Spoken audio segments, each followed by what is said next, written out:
Okay, this is Okwe Oluwa Oni, and what you need to do right now is to like, share, and subscribe. Okay, let's move right now.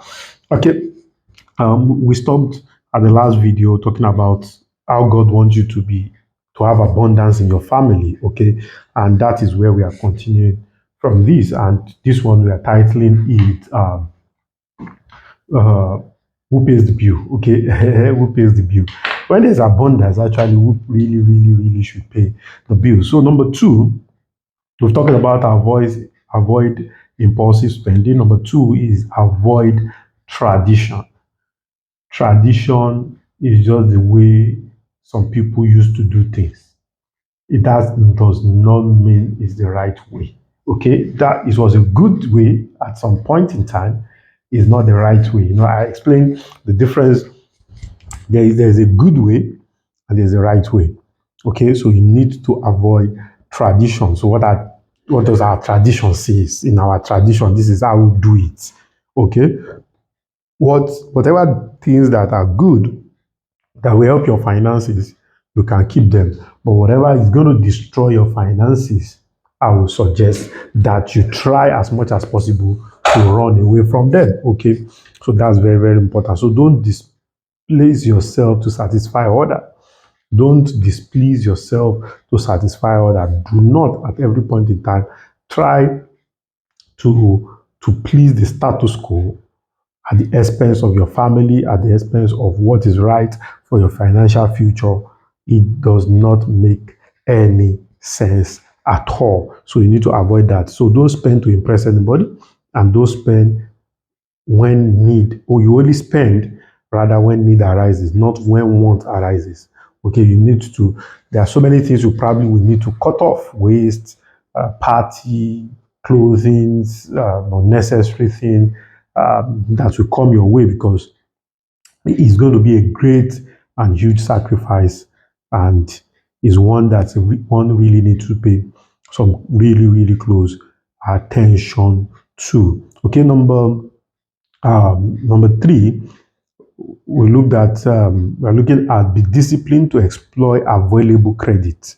Remember that the borrower is a servant to the slave. So be disciplined enough to know that, okay, what are the available funds and credits left and right. And you have to be disciplined enough to know, how do I utilize this available credit. You must not at any point in time borrow to eat. That is one of the greatest obstacles that can never happen to you. Don't borrow to consume, borrow for the purpose of investment to grow your wealth. That is a smart way to borrow and raise fund. Okay, so always remember that borrowers. So don't enslave your family. Basically, that's what this is actually talking about. Okay, remember that borrower is a slave to the lender. Okay, then invest. I've done a series of video about God's desire and will for us is to what? Is to invest. So you need to invest. Investment is very important. You need to invest. Okay, invest in shares, invest in real estate, invest again in what you have investigated. Okay, don't just invest. Invest in what you have actually investigated. Invest in things that you know. Invest in systems that you know and trust. Okay, and please note, don't be too greedy. When something looks too good to be true, then at that point in time, it's too good to be true. Okay, so you need to pay attention to that. Then encouragement of bulk purchase, especially because of inflation. Get good storage system. It might cost you initially, but in the long run, it's going to save you a whole lot of money. Let me share something personal here. I remember many years ago, about roughly 10 years ago, I invested a whole lot of money in inverter. The machine I used, my inverter machine that I used 8 years ago, 10 years ago, see what I'm still using right now. All I just do is to change battery every 3 years or 4 years. Okay, so I've changed my battery like 3 times now. This is the third set of battery I'm using. Yes, but the cost of setting up an inverter and having a solar panel now is far more expensive than it has ever been before. So what have I done? What I basically did was that I have saved myself cost of power, In fact, I was telling my children, somebody was having a discussion. I was telling my children that, see, people, I mean, because since they were born, they've never had blackout. They've never slept without light. Okay. They just felt that that is the normal way to live. And I tell them that there are people that sleep without, with blackout and all of those things. And for me, that is my own way of working on their brain, working on their mind, right? That's my own way of working on their brain and on their mind, just for them to know that there is a better way, there is a better way, there is a better way, okay? So where am I going? Bulk purchase.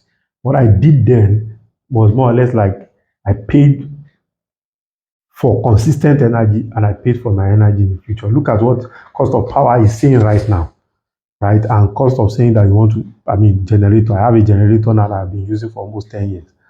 In fact, most often than not, I do not in any way, buy some of these things. I don't buy petrol often. Maybe last year I bought fuel just twice. This year I've not bought fuel at all. So that's one of the things that bulk purchase helps you to do. Food stuff you buy in bulk. You don't buy onions when you need them. You don't buy salt. You buy them en masse and in bulk. It helps a lot to save money, okay? And then number 6 is stop trying to do many things at the same time. Stop trying to do many things at the same time. You see, if you put your hand in too many things at the same time, you realize that you eventually do not achieve things. It talks about that one of the things that can help you is goal setting. Isaiah 28 verse 10 says, precept upon precept, line upon line, here a little, there a little, okay? Don't put too many iron, don't put too many things in the fire at the same time. So you need to properly plan, set goals, short term, medium term, and long term goals. What are the things that you need to achieve in the immediate, and what are the things that you need to achieve in the future? Okay, that's very, very important. So then prioritize your spending. You don't spend on impulse. I think we've talked about that already. You said then when you want to spend, you save first and you now prioritize spending necessity before you spend on luxury. Then number 7 is that understand the difference between different stages in marriage and make plans for them. You see, when you are dating, it's a different ball game, right? When you just got married, it's a different ball game. When your wife gets pregnant, it's a different ball game. When you pregnancy is heavy, it's a different ball game. When you just give birth, it's a different ball game. And at each of this stage, there's a demand on your finance, and this, fortunately, the demand keeps increasing. But there are different kind of demand, and it's not just keep increasing. One demand does not disappear; it compounds. Actually, it actually compounds. Okay, so most family faces major financial challenges when some of these changes happen at different stages. Okay, income is stagnant. The same income when you are single, the same income when you are married, the same income when you have a kid, the same income when you have 3 kids, the same income while you are not paying school fees, the same income now you are paying school fees. You are nose diving into poverty at the same time. So you must, at every point in time, find a way and things that can help you to keep increasing your income. So income decreases, becomes static, and expenses increase. There's no time that the concept of inflation dies, right? Price keeps increasing. Structurally, deliberately, or out of carelessness, price keep increasing. While there's possibility that your income can be stagnant for years, and you don't want to have a dormant spouse that is not generating income. That is one of the greatest mistakes that can ever happen in marriage. Then number 2, understanding the different stages. So one of the things you need to understand to again is that when you change accommodation, because I'm into real estate and I always share this, that see, the fact that you change accommodation also means that um, there's possibility that your cost of living will be very, very high. I was sharing with someone that there are particular places that you live in Lagos, because of their proximity to a market hub, there's always tendency that foodstuff are cheaper in some of those areas. Okay, so they are just smart way to really manage some of those things. Okay, then the next thing is that there's a loss of job or drastic loss of income. There's possibility that the marriage or the family is managing a debt, and also increase in the number of households who are the people that are coming to stay with you. All those amounts must be planned for. Okay, anybody that wants build a tower must first sit down and draft a plan. So there must be a plan. So don't engage in rat race with anybody, because if you engage in rat race, at the end of the day, you are still what? A rat. Okay, that's what a wise man said. So what you do is that you shatter a plan for your family and you follow that plan strictly. There's a plan for your family and you follow that plan strictly. That is what can give your family the desired peace of mind that you want. So don't compare, don't compete. The Bible said it clearly. It said they compare themselves among themselves.